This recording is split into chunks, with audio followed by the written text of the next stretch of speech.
Assalamualaikum warahmatullahi wabarakatuh. Kami dari kelompok 10 pada video kali ini akan mempresentasikan hasil studi kasus yang berjudul Kinerja Solar Air Heater atau SAH dalam Sistem Pengering Hibrida Surya Biomasa untuk memperoleh hasil pertanian yang berkualitas. Sebelumnya, izinkan kami memperkenalkan diri.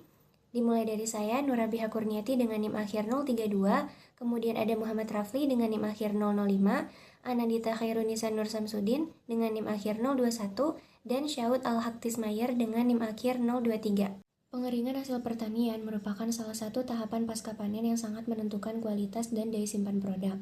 Dalam beberapa dekade terakhir, pengembangan sistem pengering berbasis energi terbarukan semakin intensif dilakukan untuk meningkatkan efisiensi energi serta menekan dampak lingkungan.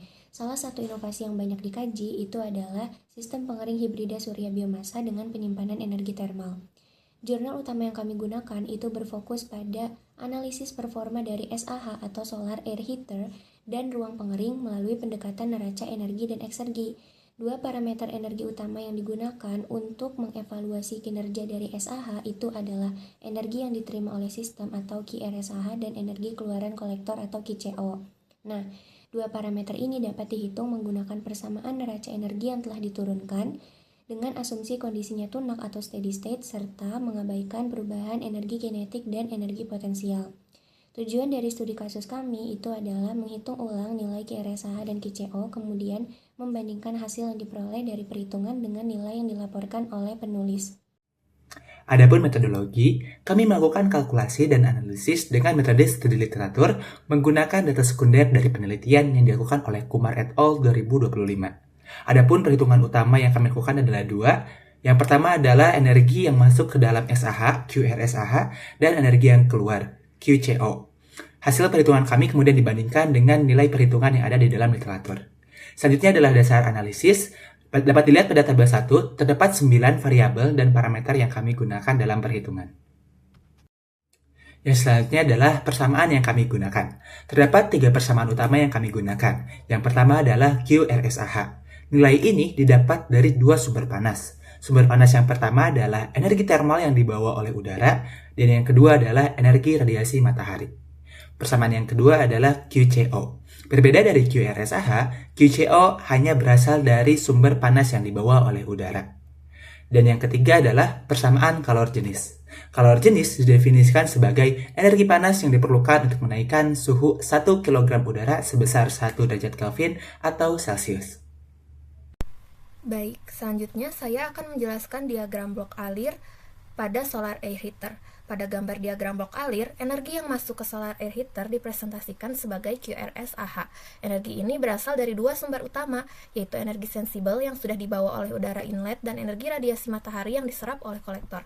Di dalam SAH, energi radiasi matahari dikonversi menjadi energi panas yang kemudian ditransfer ke udara yang mengalir di dalam kolektor. Udara yang telah mengalami pemanasan akan keluar dari kolektor dan membawa energi yang disebut sebagai QCO atau energi keluaran kolektor. Namun, tidak seluruh energi yang masuk dapat dimanfaatkan, karena sebagian energi hilang ke lingkungan melalui mekanisme konduksi, konveksi, dan radiasi. Oleh karena itu, nilai QCO selalu lebih kecil dibandingkan nilai QRSAH. Baik, selanjutnya adalah perhitungan QRSAH dan pembahasan dari QRSAH. Jadi QRSAH itu sendiri merupakan energi yang akan dimasukkan ke dalam SHA yang dimana terbagi menjadi 2 energi yang akan masuk. Yang pertama itu adalah entalpi sensibel udara yang masuk ke kolektor dan energi radiasi surya yang diserap oleh pelat permukaan kolektor SHA. Nah, entalpi sensibel udara yang masuk ke dalam kolektor ini direpresentasikan dengan menggunakan rumus yaitu MCP delta T, yang dimana delta T itu tuh melibatkan temperatur pada inlet kolektor sebagai TCI dan temperatur lingkungan referensi sebagai T0. Nah, selanjutnya energi yang digunakan kedua itu tuh adalah sumber energi radiasi surya yang diserap oleh plat kolektor SAH. Sumber ini tuh dapat direpresentasikan oleh persamaan I, lambda, gamma, dan luas permukaan A yang menunjukkan energi surya yang berhasil dikonversi menjadi energi termal pada SAH.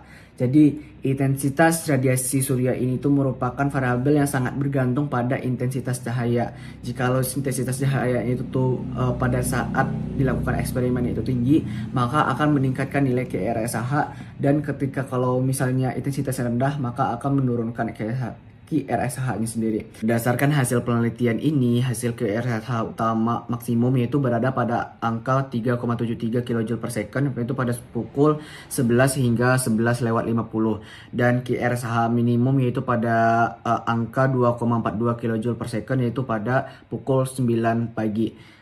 Nilai QRSH itu meningkat seiring dengan kenaikan nilai CP atau kenaikan koefisien udara. Nah, selanjutnya itu adalah puncak QRSH terjadi pada intensitas radiasi matahari tertinggi. Terus yang ketiga, tidak seluruh radiasi surya yang datang dapat dimanfaatkan secara penuh karena sebagian dipantulkan dan sebagian lagi tidak diserap sempurna oleh pelat.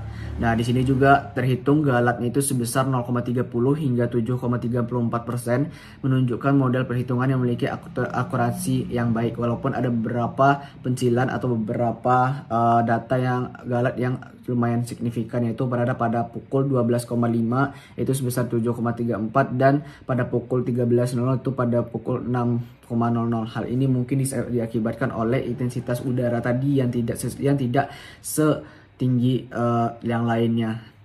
Nah, selanjutnya kami melakukan perhitungan nilai QCO. Untuk menghitung QCO ini digunakan persamaan QCO, di mana QCO sama dengan laju aliran massa udara dikalikan kalor jenis udara dan selisih temperatur udara keluar kolektor terhadap temperatur lingkungan. Berdasarkan hasil perhitungan, diperoleh nilai QCO maksimum sebesar 2,29 kJ per detik pada pukul 11, sedangkan nilai minimum sebesar 1,27 kJ per detik pada pukul 1.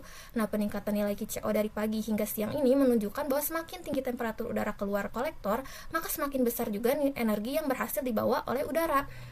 Selain itu, nilai maksimum juga terjadi ketika intensitas radiasi matahari berada pada kondisi tertinggi. Namun, seperti yang sudah dijelaskan pada slide sebelumnya, tidak seluruh energi yang masuk itu dapat dimanfaatkan, karena sebagian energi hilang ke lingkungan melalui mekanisme konduksi, konveksi, dan radiasi. Oleh karena itu, nilai QCO selalu lebih kecil dibandingkan nilai QRSH.